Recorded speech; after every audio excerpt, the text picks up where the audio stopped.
What's up? Alright, so the last vocabulary video you guys loved.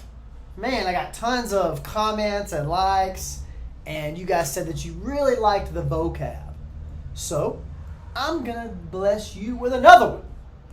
Alright, so this one is gonna be on like property ownership, right? So this is like an important section on the real estate exam. If you guys just took your classes, you probably remember this section as well. But without further ado, I won't bore you too much. My name's Chris. I've got realestateexamninja.com where I help you pass the real estate exam. All right, I'm going to get started. If you guys need help, drop it in the comments. Let's go.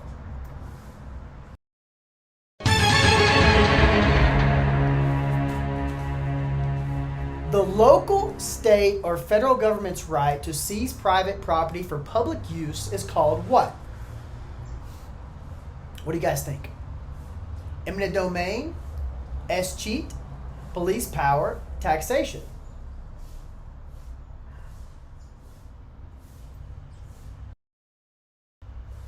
Eminent domain.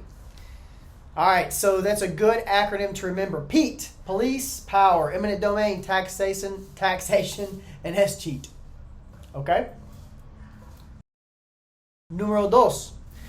An object that is incorporated into a real property by being permanently attached to it is best defined as what? Chattel? That's a French word, I believe. Somebody correct me if I'm wrong. Encroachment, fixture, personal property. The answer is going to be fixture. And do you guys know the difference between the fixture and the other stuff? So, fixture, excuse me, fixture goes with the land. Examples of the fixtures are like toilets, sinks, and lamps. Actually, lamps is terrible. Well, like an attached lamp, not a lamp on your kitchen table. Or nightstand, I should say. The key is to ask if you would take something with you when you move, like a built-in bookshelf, right? That is part of the personal property. I mean, that's not personal property. That's part of the real estate. Sorry. A part of a building intruding a part into someone else's property is called what? Annexation, easement, encroachment, or fitting. All right, if you said, what do you guys think? If you said encroachment, you're a winner. You just won. Oh, I'm going to go back. I should tell you why. How do I can't go back. All right, I'm sorry. Can't go back. The geographical location of a property is known as, this is a Latin word. What do you guys think? Situs. All right, it means like where something exists. Yeah. This site or location where something exists. Crops grown in someone's property to be cultivated by a tenant and considered personal property are what? Crops grown in someone's property. All right, so crops, when you see the word stuff like crops, it's implements, okay? So even if the bank takes this property, the tenant still can cultivate that crop. Yeah, it's a legal term, but it's an important term for the real estate exam.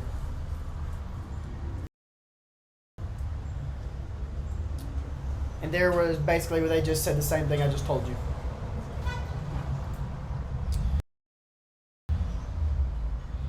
When two or more adjacent parcels are combined into a single or larger parcel, guys, what is that called? Agglomeration, fragmentation, fee simple, or plottage. This one will be on your test. You better know it. So an example of plottage is like, let's say there's like a CVS pharmacy that wants to come to your town. And the lot for sale is too small for CVS. What some investors do is they approach the owners of the parcels next to it and they buy them, combine it with the land for sale, and then present it to CVS. And that's called plottage. Okay? They merge the properties. Very lucrative to do, by the way, if that's something you guys want to get into. The different ways a person can hold title to the property is called vesting, hatting, conveyance, adjunction. Adjunction. Man, I'm learning Spanish, and anybody that knows Spanish knows these, like, I keep wanting to pronounce words like that in Spanish, because in Spanish it would be adjunción. So, and it's messing me up on my English. But the correct answer is, what do you guys think? Vesting. Vesting is necessary when there are several title holders. Okay, next. The thorough investigation of economic, legal, fiscal, and financial aspects of a business or individual are called what? We're investigating. If we're investigating a buyer, we're investigating a property, what are we doing? Asset valuation? No. Business appraisal? No. Contract review? Negative. But we are doing our due diligence, right? So like the buyer has time to investigate all these things when you're doing your due diligence. You guys should have known that before you started studying. This is like a phrase we use every day in life in general. There you go. Number 9. Concurrent ownership in which every tenant... I got to get on to Jose. I think the grammar's wrong on this one. This doesn't sound right. Concurrent ownership in which every way a tenant can own an independent share of the property is called what? Apologize for the poor grammar. Is it joint tenancy? Tenancy in common? Tenancy by the entirety? What do you guys think? The answer is tenancy in common. Okay? Every share is independent.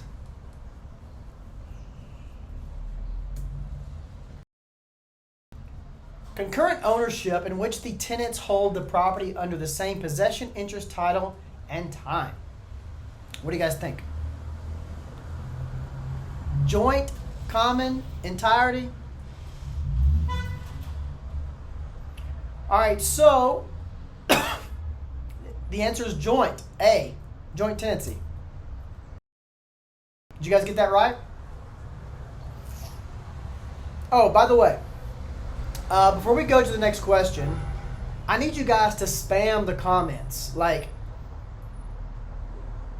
the only way I know that this gets value is when you guys tell me. So if this is helping you, if you want me to make more of these, I'm happy to do it. I mean, I actually enjoy it, but I don't want to waste my time. So you guys, give me a like, give me a subscribe, give me a comment. Say, Chris, you're annoying. Chris, you didn't shave this morning. Chris, you didn't brush your teeth. Say something. I don't care. Just put something in the comments. Just don't talk about my mom. All right. Concurrent ownership in married couples with equal and undivided interest on the property is called what? Tenancy, common, entirety. You guys see, we're using, you got to know these four. So you better know them. Better watch this video over and over again. Tenancy by the entirety is exclusive to married couples. Okay? Tenancy by the entirety. It allows it's not 50-50 ownership. It's like a single entity. But you guys got to know this. All right? Moving on. The legal right to use someone else's land without transfer of ownership is called what? So what is it called if, like, okay, for example, the house you live in, if you guys, maybe in front of your house is a sewer line, right? Maybe there's an electrical line. The electrical company, the sewage company, they have permission to go and work on that. What is that called? It's a legal, it's a legal permission. It's called an easement, right? This is going to be on your exam. So an easement is it's a right that does not give them possession of the property, but they have, like, you can have an easement to, like, drive on somebody's property. There's different kinds of these types of easements. But anyway, that's the last one. I hope this was helpful for you guys. I'm begging you to like it. I'm begging you to subscribe. I'm begging you to tell your friends. All right, love you guys. Bye.